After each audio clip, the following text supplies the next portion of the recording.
मौर्य आपका स्वागत करता हूं मेरे चैनल सुपर इंटरमीडिएट क्लासेस में। गाइस, डायरेक्ट इनडायरेक्ट में रिपोर्टेड स्पीच में कैसे क्या बदलता है आप मेरे प्रीवियस वीडियो में पढ़ चुके हो। कुछ ज़रूरी चीज़ें जो रिपोर्टेड स्पीच में आ जाती हैं और बार बार कन्फ्यूजन क्रिएट करती हैं कैसे बनेगा, और अक्सर छात्र उन चीज़ों में प्रॉब्लम फील करते हैं, तो वो चीज़ें मैं आपको बताने वाला हूँ। ठीक है, वीडियो को आप पूरा देखिएगा ताकि आपको पता चल जाए वो चीज़ें जो मैं आपको बताने वाला हूं। और अगर चैनल में आप नए हैं तो प्लीज़ चैनल को सब्सक्राइब कर दीजिए। चलिए चलते हैं, समझते हैं। सबसे पहले तो मैं आपको बता दूं, अगर रिपोर्टेड स्पीच में किसी को संबोधित किया गया है, संबोधन मतलब ये होता है किसी को बुलाकर कुछ कहा जाता है। जैसे कहा जाए अमित तुम कहाँ जा रहे हो, मोहन क्या कर रहे हो, बुला के कुछ कहा जाएगा, तो इसको हम कहते हैं संबोधन।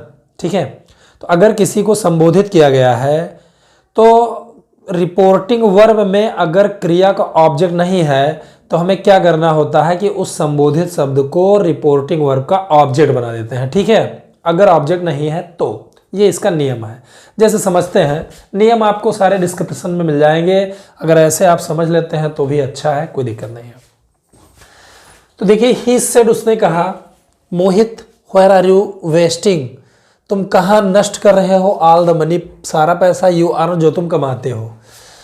तो उसने कहा मोहित जो पैसा तुम कमाते हो सारा पैसा कहाँ नष्ट कर रहे हो, कहाँ खराब कर रहे हो, कहाँ बर्बाद कर रहे हो।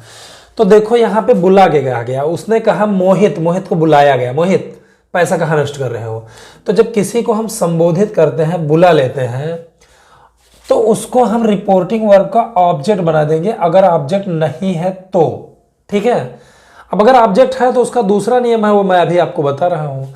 तो इसमें क्या करेंगे, ही सेड, तो पहली बात इंट्रोगेटिव सेंटेंस है तो हमने क्या करना है, आस्क्ड लिख देना है।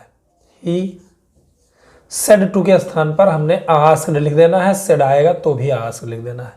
और ये जो चीज संबोधित की गई है ये ऑब्जेक्ट है, इसको हमें यही लिख देना है। ठीक है, इसको ऑब्जेक्ट बना देंगे, ऑब्जेक्ट बनाएंगे तो वही हो जाएगा। तो ही आस्क्ड मोहित, और उसके बाद डायरेक्ट इनडायरेक्ट बनाते चले जाएंगे। तो आपको याद होगा कि क्वेश्चन वर्ड अगर शुरू हुआ है क्वेश्चन वर्ड से तो हमें क्वेश्चन वर्ड को ही कंजक्शन बना देना होता है, हमें कुछ अलग से नहीं लिखना होता है। ही आस्क्ड मोहित व्हेयर, और जब इसको हम बनाएंगे इंट्रोगेटिव सेंटेंस को, तो इसमें ध्यान रखना है कि सब्जेक्ट हमें आगे कर देना है और हेल्पिंग वर्ब हमें पीछे कर देना है, यानी वाक्य अफर्मेटिव बन जाएगा। आर यू वेस्टिंग का हो जाएगा यू आर वेस्टिंग, और उसको बदल देंगे तो यू सेकेंड पर्सन का प्रोनाउन है, यहां मोहित से बदलेगा तो ही हो जाएगा, क्योंकि मोहित का प्रोनाउन ही होता है तो यू ही से बदलेगा तो ही हो जाएगा। और यहाँ इज मार के स्थान पर हमें वाज वेयर का प्रयोग करना होता है। ठीक है, टेंस बदल जाते हैं, प्रेजेंट कंटिन्यूअस पास्ट कंटिन्यूअस में बदल जाता है। तो ही asked Mohit where he was, और बाकी लिखते चले जाएंगे, वेस्टिंग ऑल द मनी, ये लिख देंगे। और एक चीज दोस्तों याद रखिएगा कि अगर एक टेंस और है, एक दो सेंटेंस और है, तो उसका भी टेंस हम बदलेंगे। जैसे यू अर्न लिखा है वो प्रेजेंट परफेक्ट टेंस है, तो प्रेजेंट परफेक्ट को हमें पास्ट परफेक्ट में बदल देना है। फिर से यू यही मोहित से बदलेगा तो ही हो जाएगा। ठीक है, तो यहाँ पे ही हो जाएगा ही, और अर्न का थर्ड फॉर्म हमें लिख देना है अर्न। प्रोनाउन कैसे बदलते हैं ये चीज़ अगर आपको पता नहीं है तो मेरे प्रीवियस वीडियोज़ को देखें, शुरुआत के वीडियोज़ को देखें। डायरेक्ट इनडायरेक्ट का जो सारा वीडियो का लिंक है वो आपको डिस्क्रिप्शन बॉक्स में मिल जाएगा। शुरुआत से पढ़ेंगे, अच्छी तरह पढ़ेंगे, डेफिनेटली आपको समझ में आ जाएगा। ठीक है, तो ये आपका बन गया, he said Mohit where are you wasting all the money you earn, तो ये बना he asked Mohit where he was wasting all the money he earned, past indefinite में हो जाएगा। ये दूसरा समझिए, संबोधन आगे भी हो सकता है, संबोधन पीछे भी हो सकता है, तो आपको पहचानना है। ऐसे देखो, is this your final decision, क्या ये तुम्हारा अंतिम डिसीजन है माय फ्रेंड, मेरे दोस्त, सैड अमित, अमित ने कहा। तो अमित ने दरअसल अपने मित्र को संबोधित किया है, कहा, अमित ने कहा मेरे दोस्त क्या ये तुम्हारा अंतिम डिसीजन है। तो जब किसी को हम संबोधित करते हैं, किसी को बुला के कुछ कहते हैं और रिपोर्टिंग वर्ब में ऑब्जेक्ट नहीं होता है, जैसा कि यहाँ पे नहीं है, तो उसी संबोधन को हम रिपोर्टिंग वर्ब का ऑब्जेक्ट बना देते हैं। और चूंकि ये इंट्रोगेटिव सेंटेंस है दोस्तों, इंट्रोगेटिव में सेंटेंस में सेड के स्थान पर आस्क्ड लिखेंगे या इंक्वायर्ड आप भी लिख सकते हैं। तो अमित, यहाँ सेड टू के स्थान पर या सेड के स्थान पर हमने इंक्वायर्ड लिख दिया।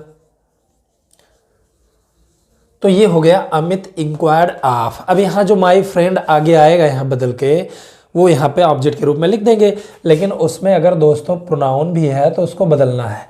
माई फर्स्ट पर्सन का प्रोनाउन है, सब्जेक्ट यानी अमित से बदलेगा। अमित का प्रोनाउन ही होता है, तो माई पॉजेसिव केस में है, तो इसलिए ही का आपको लिखना पड़ेगा पॉजेसिव केस। तो ही का पॉजेसिव केस होता है हिज, और यहाँ पर लिख देंगे फ्रेंड। ठीक है, तो Amit inquired of his friend. Pronoun बदलने का एक बाकायदा नियम है। अगर आप नहीं जान पाते हो, चैनल में नए हो, तो आप लिंक भेजा है मैंने डिस्क्रिप्शन में, वहाँ से आप क्लिक करके सारे वीडियो देख लोगे, समझ में आ जाएगा। नहीं समझ में आता है तो मुझे आप कांटेक्ट करो। ठीक है, फिर इसको जब हम बदलेंगे तो दोस्तों इंट्रोगेटिव में क्वेश्चन वर्ड ही कंजक्शन बन जाता है, लेकिन ऐसे वाले इंट्रोगेटिव में S1 एस नो टाइप में आपको इफ़ या वेदर लिखना होता है। ठीक है, तो यहाँ पे इफ़ हो जाएगा।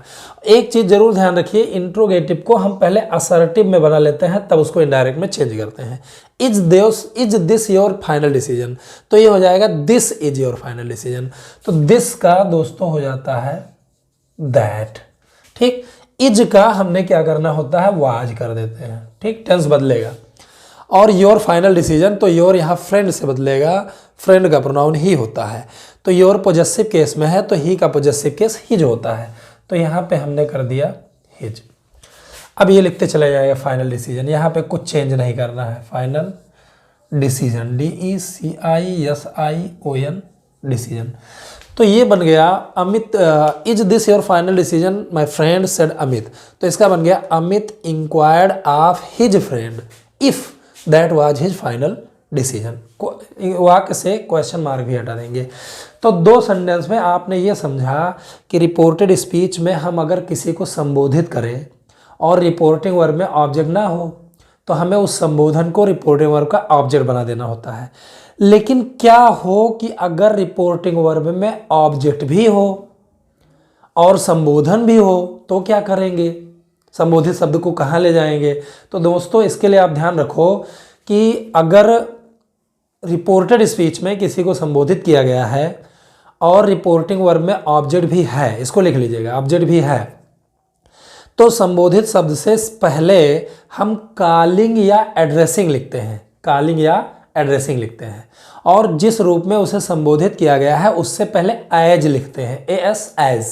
ठीक है, और उसके बाद रिपोर्टिंग वर्ब बना देते हैं। तो चलिए समझते हैं पहले। आई सेड टू अनुपम, मैंने अनुपम से कहा, ब्रदर भाई प्लीज हेल्प मी, कृपया मेरी सहायता करो, कम आउट निकलने में दिस सिचुएशन, इस सिचुएशन से, मुझे इस सिचुएशन से बाहर निकलने के लिए मेरी सहायता करो। तो यहाँ पे भाई बुला के कहा गया है, संबोधित करके कहा गया है। तो आई सेड टू अनुपम, मैंने अनुपम से कहा भैया भाई मुझे इस सिचुएशन से निकलने में सहायता करो। तो जब जिसको संबोधित किया गया है तो इसमें ये चीज़ ध्यान रखना है कि मैंने अनुपम से कहा भाई, तो वास्तव में किसको संबोधित किया गया है, अनुपम को संबोधित किया गया है। किसको बुलाया गया है, अनुपम को। किस रूप में बुलाया गया है, ब्रदर कहकर। तो जिसको बुलाया गया है उससे पहले आप कॉलिंग या एड्रेसिंग लिख देंगे। ठीक, एड्रेसिंग मतलब होता है संबोधित करना। एड्रेसिंग अनुपम, अनुपम को कहा गया है। ठीक, तो यहाँ अनुपम हम लिख देंगे, और जिस रूप में उसको कहा गया है उससे पहले एज लगा देंगे, एज ब्रदर। जिसको संबोधित किया गया है उससे पहले एड्रेसिंग, जिस रूप में उसको संबोधित किया गया है उससे पहले एज, फिर बनाएंगे आई सेड टू अनुपम। तो आई, ध्यान रखिए ये इंपरेटिव सेंटेंस है, प्लीज आता है तो सेड या सेड टू के स्थान पर रिक्वेस्टेड हो जाता है। तो addressing Anupam as brother, I said to के स्थान पर आपने क्या करना है, रिक्वेस्टेड लिख देना है, क्योंकि भैया ये इंपरेटिव सेंटेंस है, आई रिक्वेस्टेड। अब चूंकि अनुपम एक बार यहाँ लिखा हुआ है तो या तो छोड़ दो, मत लिखो, और यहाँ पर चाहो तो अनुपम के स्थान पर हिम लिख सकते हो। ठीक है, तो ये रिपोर्टिंग वर्ब थोड़ा सा बड़ा हो जाएगा क्योंकि इसमें संबोधन है। तो I said to Anupam brother, तो ये हो गया addressing Anupam as brother, I requested him. और इंपरेटिव सेंटेंस में टू लगाकर बाकी हटा देते हैं, लिख देते हैं, प्लीज को हटा देते हैं। तो यहाँ जब हम टू लगाएंगे तो बाकी लिखते चले जाएंगे। मी जो है यहाँ सब्जेक्ट से बदलेगा आई से, तो मी आई से बदलेगा तो आई हो जाएगा, लेकिन मी ऑब्जेक्टिव केस है तो आई का ऑब्जेक्टिव केस मी होता है, तो मी एक्चुअली बदलेगा ही नहीं। बाकी वैसे लिख देंगे कम आउट। दिस का भैया जी दैट हो जाता है, आप जानते ही होंगे दैट, और सिचुएशन वैसे ही लिख देंगे। तो ये आपका बड़े से बड़ा डायरेक्ट इनडायरेक्ट आसानी से चुटकियों में बन जाएगा, लेकिन नॉर्मल चीज़ें छोटी चीज़ें आपको आनी चाहिए। तो ये बन गया, इस तरह आपको बनाना है, ठीक है। तो उम्मीद करता हूं कि ये जो संबोधन किया जाता है ये आपको समझ में आया होगा। एक सेंटेंस और है दोस्तों, एक चीज़ जानिए कि जब संबोधन किया गया है तो जिसको संबोधन किया गया है उससे पहले कॉलिंग एड्रेसिंग लिख देते हैं, लेकिन किस रूप में उसको संबोधित किया गया है उससे पहले एज लिख देते हैं। अब माना किसी भी रूप में उसको संबोधित नहीं किया गया है तो एज वाला प्रोग्राम मत करिए, एज ना लिखिए। जैसे सुमन संबोधित किया गया, सुमन द टीचर सेड, टीचर ने कहा योर एप्लीकेशन फॉर लीव, छुट्टी का तुम्हारा जो प्रार्थना पत्र है वुडंट बी ग्रांटेड, यानी स्वीकार नहीं किया जाएगा ना, मतलब अब तो अध्यापक ने कहा सुमन तुम्हारा जो छुट्टी का प्रार्थना पत्र है वो अब स्वीकार नहीं किया जाएगा। तो यहाँ पर सुमन को बुलाकर कहा गया है, ठीक, सुमन को यहाँ पर बुलाकर कहा गया है। तो द टीचर सेड, टीचर ने कहा। अब यहाँ ऑब्जेक्ट नहीं है, ऑब्जेक्ट नहीं है, ठीक। तो चाहो तो यहाँ ऑब्जेक्ट बना दो, लेकिन चाहो तो यहाँ पे कॉलिंग या एड्रेसिंग करके भी इसको बना सकते हो। कॉलिंग सुमन यानी सुमन को पुकार कर, तब ये लिखना है द टीचर सेड। तो तुम्हारा एप्लीकेशन के लिए जो छुट्टी का प्रार्थना पत्र है वो स्वीकार नहीं किया जाएगा। इसमें वैसे तो सेड का सेड ही लिखते हैं, ठीक है, लेकिन अगर सूचित किया जाए किसी बात से तो हमें वहां इन्फॉर्म लिख देना चाहिए। तो इसको लिखेंगे द टीचर, तो यहाँ पे सेड लिख सकते हो, या अगर ऑब्जेक्ट लिखते हो तो यहाँ पे टोल्ड लिख सकते हो। लेकिन जब किसी चीज़ के बारे में कोई सूचित करता है ना तो उसके लिए हमें इन्फॉर्म लिखना चाहिए। तो calling Suman the teacher informed, किसको इन्फॉर्म किया है, सुमन को, तो सुमन यहाँ लिखा है इसलिए ना लिखो। तो चाहो तो हर लिख सकते हो, हर सही है, या ना लिखो तो छोड़ो, वैसे रहने दो। फिर जब दैट लगाओगे भैया जी ये अफर्मेटिव सेंटेंस है, अफर्मेटिव में दैट लगा के ट्रांसलेशन बदल देते हैं। तो एक्चुअली ये फ्यूचर टेंस है, तो फ्यूचर का विल सेल के स्थान पर वुड और शुड हो जाता है। तो पहले इसको बनाइए, योर यहाँ ऑब्जेक्ट से बदलेगा तो योर पॉजेसिव केस है, तो हर का पॉजेसिव केस हर ही होता है, तो यहाँ पे हर हो जाएगा। एप्लीकेशन वैसे छाप दो,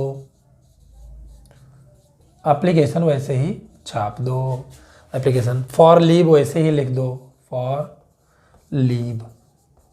अब हम इसको बनाएंगे, वोंट लिखा है तो इसका मतलब विल नॉट लिखा है, तो विल नॉट का वुड नॉट हो जाएगा। तो वुड नॉट को शॉर्टकट में लिखो तो यहाँ पे वुडंट हो जाएगा, ठीक है।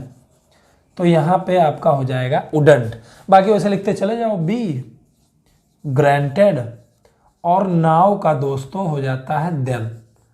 This is the rule with the help of which you can make indirect speech, ठीक है।